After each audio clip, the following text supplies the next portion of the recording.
नमस्कार।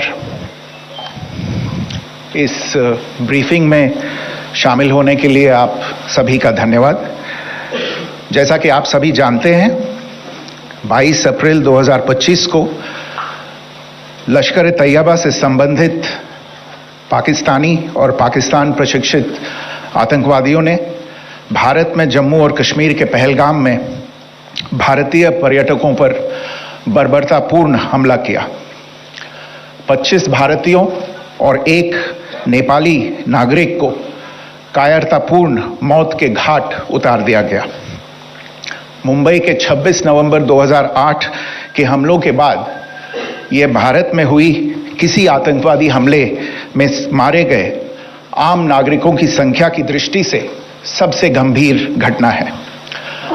पहलगाम का हमला अत्यधिक बर्बरतापूर्ण था, जिसमें वहां मौजूद लोगों को करीब से और उनके परिवारों के सामने सिर पर गोली मारी गई। हत्या के इस तरीके से परिवार के सदस्यों को जानबूझकर आघात पहुंचाया गया। साथ ही उन्हें यह नसीहत भी दी गई कि वे वापस जाकर इस संदेश को पहुंचा दें।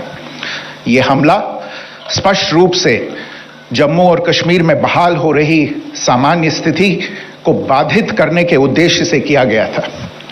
चूंकि पर्यटन फिर से अर्थव्यवस्था का मुख्य आधार बन रहा था, इस हमले का मुख्य उद्देश्य इसे प्रतिकूल रूप से प्रभावित करना था। पिछले वर्ष आप सभी जानते हैं, 2.25 करोड़ से अधिक पर्यटक कश्मीर आए थे। इस हमले का मुख्य उद्देश्य इसलिए संभवतः यह था कि इस संघ राज्य क्षेत्र में विकास और प्रगति को नुकसान पहुंचाकर इसे पिछड़ा बनाए रखा जाए और पाकिस्तान से लगातार होने वाले सीमा पार आतंकवाद के लिए उपजाऊ जमीन बनाने में सहायता की जाए। हमले का यह तरीका जम्मू और कश्मीर और शेष राष्ट्र दोनों में सांप्रदायिक दंगे भड़काने के उद्देश्य से भी प्रेरित था। इसका श्रेय सरकार और भारत के सभी नागरिकों को दिया जाना चाहिए कि इन प्रयासों को विफल कर दिया गया। एक समूह ने खुद को रेजिस्टेंस फ्रंट TRF कहते हुए इस हमले की जिम्मेदारी ली है। यह समूह संयुक्त राष्ट्र द्वारा प्रतिबंधित पाकिस्तानी आतंकवादी समूह लश्कर ए तैयबा से जुड़ा हुआ है। यह उल्लेखनीय है कि भारत ने मई और नवंबर 2024 में संयुक्त राष्ट्र की 1267 कमेटी की सैंक्शंस मॉनिटरिंग टीम को अर्धवार्षिक रिपोर्ट प्रस्तुत की थी, जिसमें TRF के बारे में साफ इनपुट दिए गए थे। इससे पाकिस्तान स्थित आतंकवादी समूहों के लिए कवर के रूप में TRF की भूमिका सामने आई थी। इससे पहले भी दिसंबर 2023 में भारत ने इस टीम को लश्कर ए तैयबा और जैश-ए मोहम्मद के बारे में सूचित किया था, जो TRF जैसे छोटे आतंकवादी समूहों के माध्यम से अपनी गतिविधियों को संचालित कर रहे हैं। इस संबंध में 25 अप्रैल को UN सिक्योरिटी काउंसिल प्रेस वक्तव्य में TRF के संदर्भ को हटाने के लिए पाकिस्तान के दबाव पर भी ध्यान दिया जाना चाहिए। पहलगाम आतंकवादी हमले की जांच से पाकिस्तान के साथ आतंकवादियों के संपर्क उजागर हुए हैं। रेजिस्टेंस फ्रंट द्वारा किए गए दावे और लश्कर ए तैयबा से ज्ञात सोशल मीडिया हैंडल द्वारा इसको रीपोस्ट किया जाना इसकी पुष्टि करता है। चश्मदीद गवाहों और विभिन्न जांच एजेंसियों को उपलब्ध अन्य सूचनाओं के आधार पर हमलावरों की पहचान भी हुई है। हमारी इंटेलिजेंस ने इस टीम के योजनाकारों और उनके समर्थकों की जानकारी जुटाई है। इस हमले की रूपरेखा भारत में सीमा पार आतंकवाद को अंजाम देने के पाकिस्तान के लंबे ट्रैक रिकॉर्ड से भी जुड़ी हुई है, जिसके लिखित और स्पष्ट दस्तावेज उपलब्ध हैं। पाकिस्तान दुनिया भर में आतंकवादियों के लिए एक शरण स्थल के रूप में पहचान बना चुका है। यहां अंतर्राष्ट्रीय स्तर पर प्रतिबंधित आतंकवादी सजा पाने से बचे रहते हैं। इसके अलावा पाकिस्तान ने इस मुद्दे पर विश्व और फाइनेंशियल एक्शन टास्क फोर्स जैसे अंतर्राष्ट्रीय मंचों को जानबूझकर गुमराह करने के लिए भी जाना जाता है। साजिद मीर का मामला, जिसमें इस आतंकवादी को पाकिस्तान ने मृत घोषित कर दिया था और फिर अंतर्राष्ट्रीय दबाव के परिणाम स्वरूप वो जीवित पाया गया, इसका सबसे स्पष्ट उदाहरण है। यह स्वाभाविक है कि पहलगाम में हुए इस हमले से जम्मू और कश्मीर के साथ साथ भारत के अन्य भागों में भी आक्रोश देखा गया। हमलों के बाद भारत सरकार ने स्वाभाविक रूप से पाकिस्तान के साथ संबंधों को लेकर कुछ कदम उठाए। आप सभी उन निर्णयों से अवगत हैं जिसकी घोषणा 23 अप्रैल को की गई थी। तथापि यह आवश्यक समझा गया कि 22 अप्रैल के हमले के अपराधियों और उनके योजनाकारों को न्याय के कटघरे में लाया जाए। हमलों के एक पखवाड़े के बाद भी पाकिस्तान द्वारा अपने क्षेत्र या अपने नियंत्रण वाले क्षेत्रों में आतंकवादियों की इंफ्रास्ट्रक्चर के विरुद्ध कार्रवाई करने के लिए कोई स्पष्ट कदम नहीं उठाया गया है। उल्टे वो इनकार करने और आरोप लगाने में ही लिप्त रहा है। पाकिस्तान आधारित आतंकवादी मॉड्यूल्स पर हमारी खुफिया निगरानी ने संकेत दिया है कि भारत के विरुद्ध आगे भी हमले हो सकते हैं। अतः इनको रोकना और इनसे निपटना दोनों को बेहद आवश्यक समझा गया। आज सुबह, जैसा कि आपको ज्ञात होगा, भारत ने इस तरह के सीमा पार हमलों का जवाब देने और उन्हें रोकने तथा उनका प्रतिरोध करने के अपने अधिकार का प्रयोग किया है। यह कार्रवाई नपीतुली, नॉन एस्केलेटरी, आनुपातिक और जिम्मेदारीपूर्ण है। यह आतंकवाद की इंफ्रास्ट्रक्चर को समाप्त करने और भारत में भेजे जाने वाले संभावित आतंकवादियों को अक्षम बनाने पर केंद्रित है। आपको यह भी स्मरण होगा कि 25 अप्रैल 2025 को संयुक्त राष्ट्र सुरक्षा परिषद ने पहलगाम आतंकवादी हमले पर एक प्रेस वक्तव्य जारी किया था, जिसमें आतंकवाद के इस निंदनीय कार्य के अपराधियों, आयोजकों, फाइनेंसरों और प्रायोजकों को जवाबदेह ठहराने और उन्हें न्याय के दायरे में लाने की आवश्यकता पर जोर दिया गया था। भारत की आज की इस कार्रवाई को इसी संदर्भ में देखा जाना चाहिए। Joining me for this briefing on our actions earlier this morning are Colonel Sophia Qureshi and Wing Commander Vyomika Singh. I will request them to share some details regarding Operation Sindoor with all of you.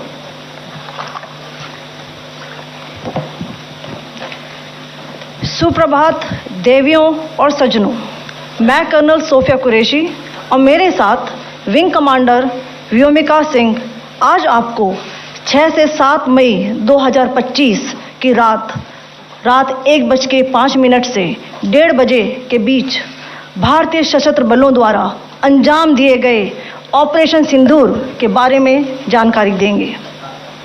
Operation सिंदूर 22 अप्रैल को पहलगाम में हुए विभत्स आतंकवादी हमले के शिकार मासूम नागरिकों व उनके परिवारों को न्याय देने के लिए लॉन्च किया गया था। इस कार्रवाई में 9 टेररिस्ट कैंप्स को टारगेट किया गया और पूरी तरह से इसे बर्बाद किया गया। पाकिस्तान में पिछले 3 दशकों से टेरर इंफ्रास्ट्रक्चर का निर्माण हो रहा है। इसमें recruitment, indoctrination centres, training areas व लॉन्च पैड शामिल थे, जो पाकिस्तान और पाक अधिकृत जम्मू कश्मीर POJK दोनों में फैले हैं। Operation Sindoor was launched by Indian Armed Forces to deliver justice to the victims of Pahalgam terror attack and their families. 9 terrorist camps were targeted and successfully destroyed. Over the last 3 decades, Pakistan has systematically built terror infrastructure. It is a complex web of recruitment and indoctrination centers, training areas for initial and refresher courses, and launch pads for handlers. These camps are located both in Pakistan as well as Pakistan occupied Jammu and Kashmir areas. Some of the well-known training camps are located, as you can see on the screen. They are distributed from Savai Nala in the north, counting to approximately 21, ending at Bhavalpur to the south. इन लक्ष्यों का चयन विश्वसनीय intelligence सूचनाओं के आधार पर हुआ ताकि आतंक गतिविधियों की रीढ़ तोड़ी जा सके और यह खास ध्यान दिया गया कि निर्दोष नागरिकों और सिविलियन इंस्टॉलेशन को नुकसान न पहुंचे। The selection of these targets for Operation Sindoor was based on credible intelligence inputs and role of these facilities in perpetrating the terror activities. The locations were so selected to avoid damage to civilian infrastructures and loss of any civilian lives. This was done with due diligence, and the camps selected for targeting and their engagement will now be shown to you one by one. POJK के target मैं आपको बताना चाहूँगी। सबसे पहले सवाई नाला camp Muzaffarabad, जो कि POJK के लाइन ऑफ कंट्रोल से 30 किलोमीटर दूर है। यह एक लश्कर तोयबा का ट्रेनिंग सेंटर था। 20 अक्टूबर 2024 सोनमर्ग, 24 अक्टूबर 24 गुलमर्ग, 22 अप्रैल 2025 पहलगाम, इन हमलों के आतंकियों ने यहीं से प्रशिक्षण लिया था। सैयदना बिलाल कैंप मुजफ्फराबाद, यह एक जैश ए मोहम्मद का स्टेजिंग एरिया है। यह हथियार, विस्फोटक और जंगल सर्वाइवल ट्रेनिंग का केंद्र भी था। गुलपुर कैंप कोटली, यह LOC से 30 किलोमीटर दूर था। लश्कर तोयबा का बेस था जो रजौरी, पुंछ में सक्रिय था। 20 अप्रैल 2023 को पुंछ में और 9 जून 2024 को तीर्थ यात्रियों के बस हमले में यहीं से आतंकी को ट्रेन किया गया था।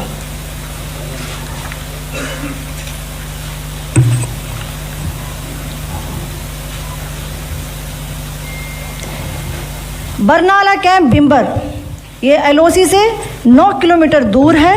यहाँ पर हथियार, हैंडलिंग, IED व जंगल सर्वाइवल का प्रशिक्षण केंद्र था। अब्बास कैंप कोटली,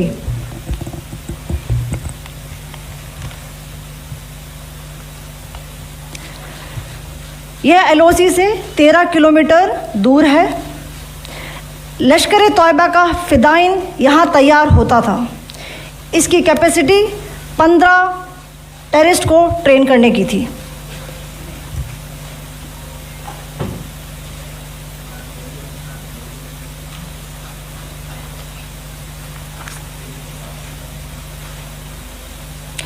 अब मैं पाकिस्तान के अंदर के टारगेट से अवगत कराना चाहूँगी।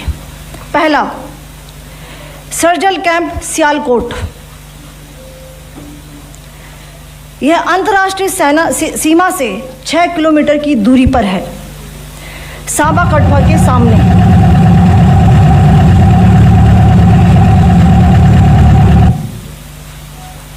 मार्च 2025 में जम्मू एंड कश्मीर पुलिस के 4 जवानों को की जो हत्या की गई थी, उन आतंकवादियों को इसी जगह पर ट्रेन किया गया था।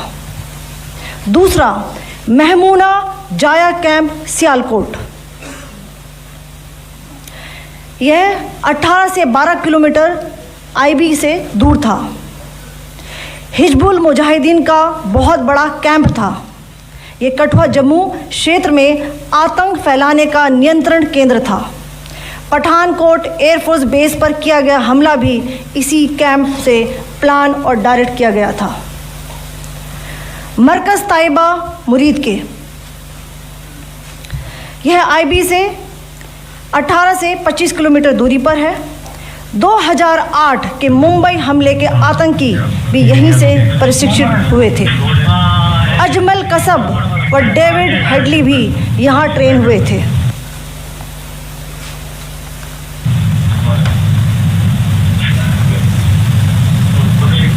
आगे दूसरा आया।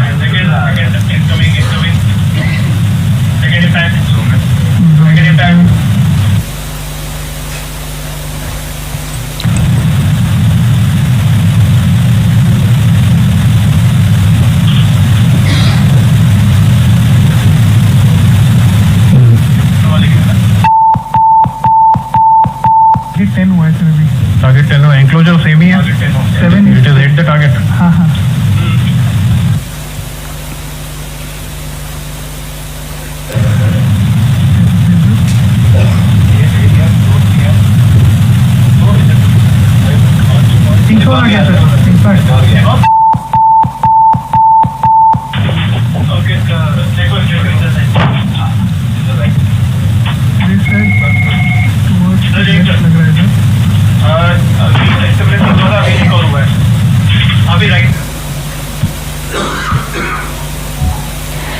मरकज सुभान अल्लाह भावलपुर ये इंटरनेशनल बाउंड्री से 100 किलोमीटर दूर है। जैश ए मोहम्मद का मुख्यालय था।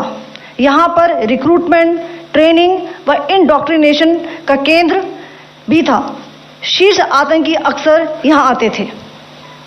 मैं आप सबको बताना चाहती हूँ कि किसी भी सैन्य ठिकाने का निशाना नहीं बनाया गया और अभी तक किसी तरह की नागरिक क्षति की रिपोर्ट नहीं है।